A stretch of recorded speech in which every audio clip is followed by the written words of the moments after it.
An ominous warning, health officials alerting the public on a sudden sharp increase in overdoses.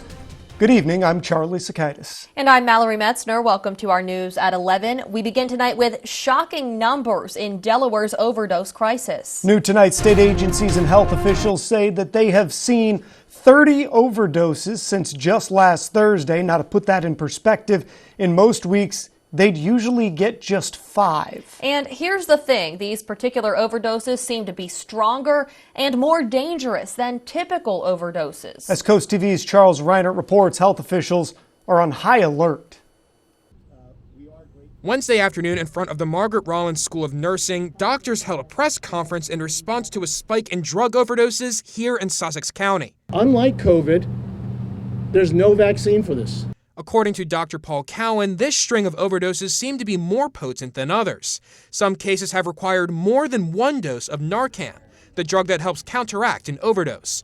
In fact, 11 patients had to be put on ventilators, and one tragically died. And there's one more part of all of this that is making things even more complicated. We don't know at this point exactly what the substance or combination of substances that these people are using.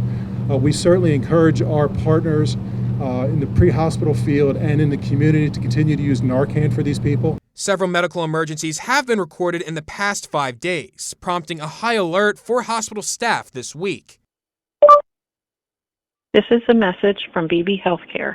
We are activating a HICS Level 2 in response to a sharp increase in atypical overdose patients.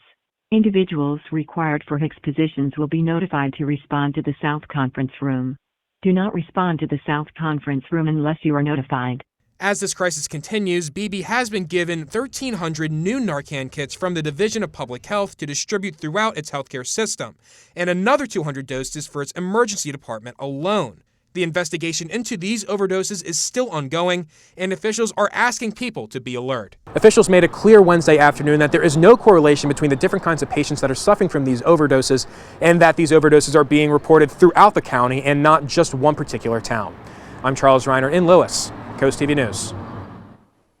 Today's press conference outlined a bulletin from the Poison Control Center. It says synthetic opioid derivatives are in the eastern part of Delaware.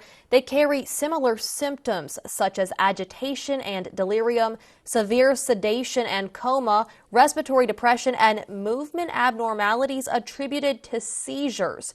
The Division of Substance Abuse and Mental Health Director says xylazine and fentanyl test strips can be requested with Narcan kits. Again, Beebe was given 1,300 new kits to distribute throughout its healthcare system and 200 doses to its emergency department alone. Agencies are asked to encourage patients and clients to not use drugs alone and test their substances before using them. Patients involved are trying to satisfy the need to address the feelings, the substance abuse cravings that they're having, and that's part of the unfortunate effects of drug addiction. So they may not be aware of or able to identify exactly what they've taken. Health officials say repeat doses of naloxone May be necessary to restore breathing. If you don't know how to administer Narcan, they are recurring and newly added training events in our area. You can find them online at helpshared.com.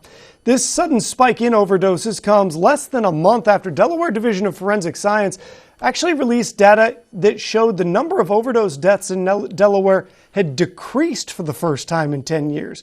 There were 527 accidental drug overdose deaths in 2023, according to the data, though statewide deaths decreased. Sussex County did see an increase in overdose-related deaths in the last quarter of 2022, all of which brings us to our Coast TV poll. We want to know, how confident are you in local medical facilities' ability to handle the overdose crisis? Let's take a look at the updated results from earlier tonight. It looks like the majority, 51%, are not confident, 35% moderately, 14% are very confident. If you haven't voted yet, we've still got some time for you to do that. You can go to coasttv.com or use the Coast TV mobile app.